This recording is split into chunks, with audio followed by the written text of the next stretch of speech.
Well, hey everybody. I'm Jan Erickson from Stepping Aside, and I wanted to talk about today's Rune Divination. I like to look at the other runes that really comprise some of these runes. I mean, obviously Isa and Kenaz and all of that. They're in and of themselves. Just there's no other rune incorporated in it. But in a sense, these runes are bind runes because they bring together the energy of other runes to create their meaning, basically. And today we had Yira, Manaz, a very very complex rune. We'll talk about that in a minute. And Perthro. Now, Perthro is an interesting rune.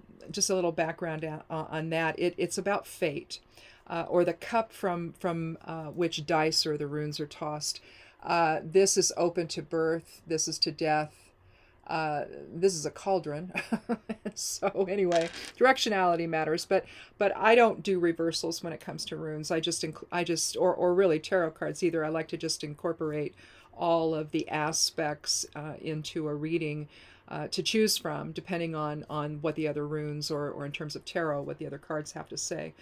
But the thing about Perthro, I kind of joke around, but I'm not so sure that I'm really joking about it. It really is it describes the Norn's impact on the fate of men. Now, it does not specify women, and so I just think that that's deliberate. I think that when you look at in tarot, for example, the Lover's card, you will see in the Rider-Waite deck, you'll see Eve, or the depiction of Eve, looking toward the angel. So her focus is on spirit, whereas the focus of Adam, the man, is on Eve. And so you can look at that in terms of spirit versus ego expression. If you will. And so I have to wonder if the Norns are there to control the more egoic temperament of men that women apparently they don't see suffering from that. So, and it's not that women can't suffer from ego, because they can. But it was just kind of interesting to think about that, about what are they really talking about? Are they using men as just the broader term for mankind or humanity? But again, mankind instead of womankind. You see, there's a patriarchal emphasis that I don't think truly reflects who we really are here in form.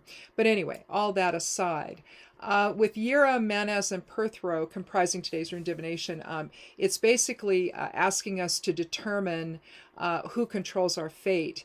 Are we going to be influenced by others, as many seem to be right now, or will we allow spirit to inform our experiences? So individually, let's look at Yira. This represents unfolding awareness and the cyclical nature of our perceptions. It's an as above, so below rune. It's the flow or unfolding awareness from spirit. Now, it's comprised by Kenaz, which we're going to be talking about here. It's comprised by Kenaz, basically, forward and reversed. So expressing the light of spirit outward and letting the light of spirit bless us inward. And basically, Yira's influence transforms our perceptions and awakens us to our natural energetic alignment with others. There really is only one. If the creator is all that is, the creator is expressing out portions of itself.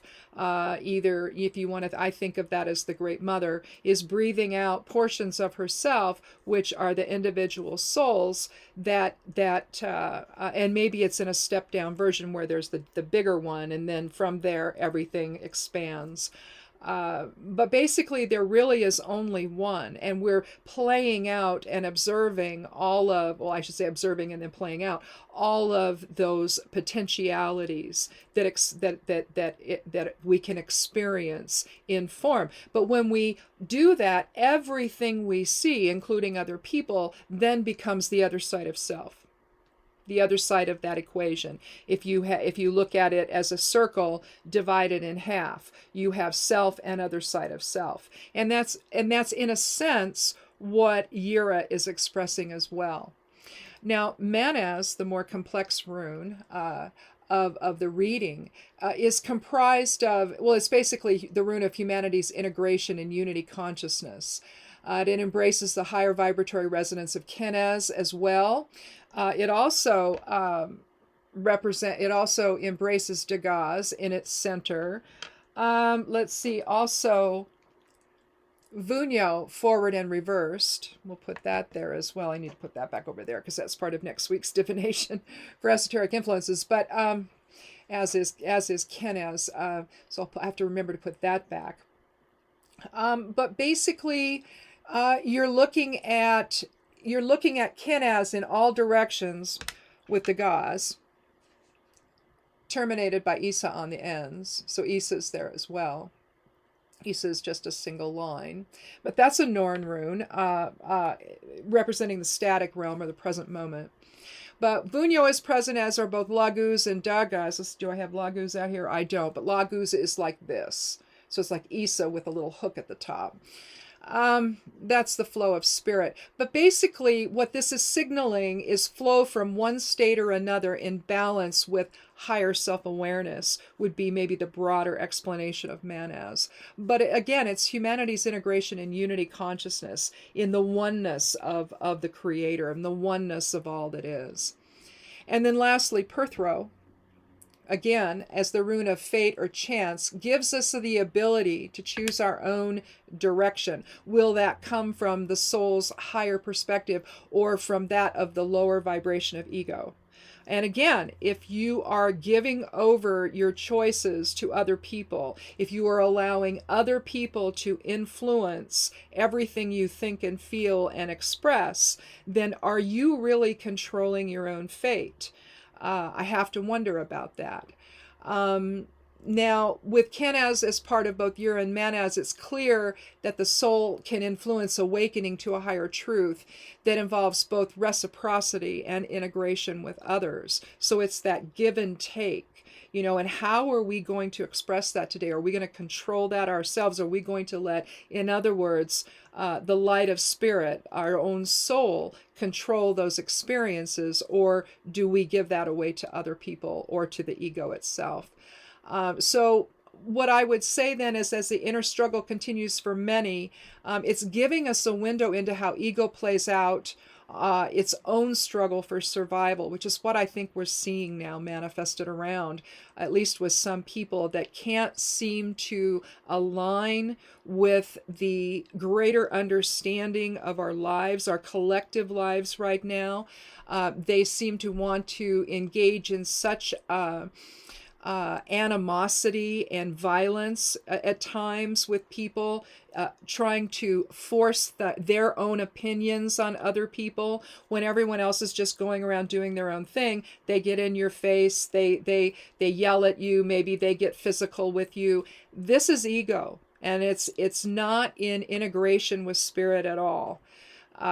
If we step back to understand that the struggle is manifested by the ego's reaction instead of from spirit, we can understand its destructive impact on our perceptions and relationships with others. So again, in a sense, Perthro guides the direction of this reading by asking us to choose, are we going to see this from the broader perspective, and stop all of the violence and stop all the pressure on other people to lower their own vibration, lower their own awareness to something that is only living in the realm of ego?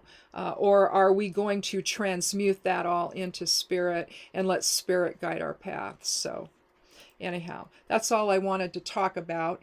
This is both on the blog over at Stepping Aside, and it's also on the Patreon page. The video will go up on the Patreon page as well. Just giving you something to think about how we manifest from the realm of spirit. That's what we are, and why we're not doing that is, unfortunately, the struggle that we all face it every single day in one manner or another. It's just that right now it seems like there's too many, that we're at too much of an extreme at least in terms of our interactions with others. And so just give that give that some thought today and see how that resonates for you. We'll talk again soon. Thanks a lot for watching, and be good to yourself, be good to one another, and blessed be.